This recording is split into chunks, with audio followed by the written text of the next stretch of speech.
Hello friends, welcome to my channel strawberry fusion. ഇന്നിവിടെ കാണിക്കാൻ പോകുന്നത് നല്ലൊരു സ്വീറ്റ് ഐറ്റമാണ്, നല്ലൊരു ചോക്കോ ബോളാണ്.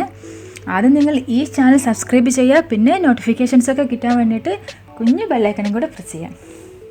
ഇനി നമുക്കിതിൻ്റെ ഇൻഗ്രീഡിയൻസ് എന്തൊക്കെയാണെന്ന് നോക്കാം. നമുക്ക് ബിസ്ക്കറ്റ് വേണം. ഇതിപ്പോൾ 200 ഗ്രാമിൻ്റെ പാക്കറ്റാണ്. ഇതിൻ്റെ പകുതി മാത്രമേ നമുക്ക് ആവശ്യമുള്ളൂ. അത്ര എമൗണ്ട് വെച്ചിട്ടാണ് ഞാനിവിടെ കാണിക്കാൻ പോകുന്നത്. 100 ഗ്രാം മതി നമുക്ക്. പിന്നെ നമുക്ക് വേണ്ടത് കൊക്കോ പൗഡറാണ്, പിന്നെ തേങ്ങാ പൗഡർ. ഇത് നമുക്ക് മാർക്കറ്റിൽ അവൈലബിൾ ആണ്, അല്ലെങ്കിൽ നമുക്ക് വീട്ടിൽ തന്നെ ഉണ്ടാക്കാൻ പറ്റും.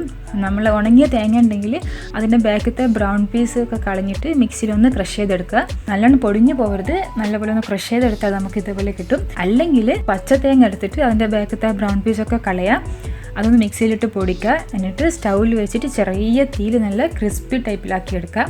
അപ്പോൾ നമുക്ക് തേങ്ങ പൗഡർ കിട്ടും. പിന്നെ നമുക്ക് വേണ്ടത് കണ്ടൻസ്ഡ് മിൽക്കാണ്, പിന്നെ കുറച്ച് ഉരുക്കിയ ബട്ടറും കൂടെ വേണം, പിന്നെ കുറച്ച് ബദാമും.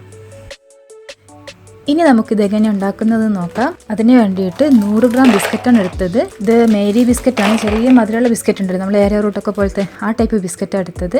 ഇത് ആദ്യം നമുക്ക് ജസ്റ്റ് മിക്സിയിലിട്ടൊന്ന് പൊടിച്ചെടുക്കണം. ഇതേപോലെ ജസ്റ്റ് നല്ല പോലെ നമുക്ക് പൊടിച്ചെടുക്കാം. ഇനി ഇതിനെ ബൗളിലേക്ക് മാറ്റാം. അതിലേക്ക് 2 ടേബിൾ സ്പൂൺ കൊക്കോ പൗഡർ, പിന്നെ അതേപോലെ തന്നെ 2 ടേബിൾ സ്പൂൺ നമ്മുടെ തേങ്ങാ പൗഡർ, കോക്കനട്ട് പൗഡർ ഇപ്പോൾ ചേർത്ത് ജസ്റ്റ് നല്ല പോലെ നമുക്കൊന്ന് മിക്സ് ചെയ്ത് കൊടുക്കണം. എല്ലാം കൂടെ നല്ല പോലെ ഒന്ന് മിക്സ് ചെയ്ത് കൊടുക്കാം. ഇനി ഇതിലേക്ക് നമുക്ക് 2 ടേബിൾ സ്പൂൺ ഉരുക്കിയ ബട്ടർ എടുക്കണം, ബട്ടർ ഒഴിച്ച് കൊടുക്കാം. ഇത് അൺസാൾട്ടഡ് ബട്ടറാണ്. ഇതും കൂടെ ജസ്റ്റ് നല്ല പോലെ ഒന്ന് മിക്സാക്കി കൊടുക്കാം.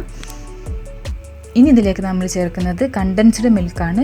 കണ്ടൻസ്ഡ് മിൽക്ക് ഇപ്പോൾ ഞാൻ ചേർത്തിരിക്കുന്നത് 1/4 കപ്പാണ്. നമുക്ക് നല്ലപോലെ മിക്സ് ചെയ്തിട്ട് നമ്മൾ കയ്യിൽ വെച്ചിട്ട് നല്ല ബോൾസാക്കി മാറ്റാൻ പറ്റണം. ആ ഒരു പരുവത്തിലാണ് നമുക്കിത് കുഴച്ച് കിട്ടേണ്ടത്. നമ്മൾ മധുരത്തിന് വേണ്ടിയിട്ട് എക്സ്ട്രാ പഞ്ചസാരയോ അല്ലെങ്കിൽ കുഴഞ്ഞ് കിട്ടാൻ വേണ്ടിയിട്ട് വെള്ളം ഒന്നും ചേർക്കുന്നില്ല.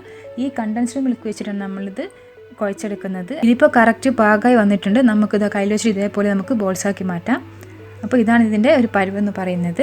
ഇനി നമുക്കിതിൽ നിന്ന് ചെറിയൊരു പീസ് എടുത്ത് ഒന്ന് ജസ്റ്റ് കയ്യിൽ വെച്ചൊന്ന് പരത്തി അതിൻ്റെ നടുവിലായിട്ടൊരു ബദാം വെച്ച് കൊടുക്കാം. എന്നിട്ട് നിങ്ങൾക്ക് ഇഷ്ടമുള്ള ഷേപ്പിൽ, റൗണ്ട് ഷേപ്പിലോ ഓവൽ ഷേപ്പിലോ ഏത് ഷേപ്പിൽ വേണമെങ്കിലും അതിനെങ്ങനെ റോൾ ചെയ്തെടുക്കുക, ഉരുട്ടിയെടുക്കുക. ഞാനിപ്പോൾ ചെയ്തിരിക്കുന്നത് റൗണ്ട് ഷേപ്പിലാണ്. ഇനി നമുക്ക് ലാസ്റ്റായിട്ട് നമ്മുടെ ഈ ബോളിൽ നമുക്ക് നമ്മുടെ തേങ്ങാ പൗഡർ ഉണ്ടല്ലോ അതിൽ കൂടെ ഒന്ന് ഉരുട്ടിയെടുത്താൽ നമ്മൾ ചോക്കോ ബോളിയോടെ റെഡിയാവും. പിന്നെ ഈ ബദാമിന് പകരമായിട്ട് നമുക്ക് പിസ്തയോ അല്ലെങ്കിൽ അണ്ടിപ്പരിപ്പോ പിന്നെ കടലയോ ഏത് വേണമെങ്കിലും വെച്ച് കൊടുക്കാം. അത് നിങ്ങളുടെ ഇഷ്ടമാണ്. ഇതാ നമ്മുടെ ചോക്കോ ബോളിയോടെ റെഡി ആയിട്ടുണ്ട്. അപ്പോൾ എല്ലാവരും ട്രൈ ചെയ്ത് നോക്കണം. മുതിർന്നവർക്കും കുട്ടികൾക്കൊക്കെ ഒരുപാട് ഇഷ്ടപ്പെടുന്ന ഒരു സാധനമാണിത്. ഒരുപാട് ഭയങ്കരമായിട്ടുള്ളൊരു മധുരമില്ല, നല്ല സോഫ്റ്റാണ്. അപ്പോൾ എല്ലാവരും ട്രൈ ചെയ്ത് നോക്കുക. ഇഷ്ടമായിട്ടുണ്ടെങ്കിൽ ലൈക്ക് ചെയ്യുക, ഷെയർ ചെയ്യുക. പിന്നെ ഈ ചാനൽ സബ്സ്ക്രൈബ് ചെയ്യാനും മറക്കരുത് കേട്ടോ. Thank you. ബൈ.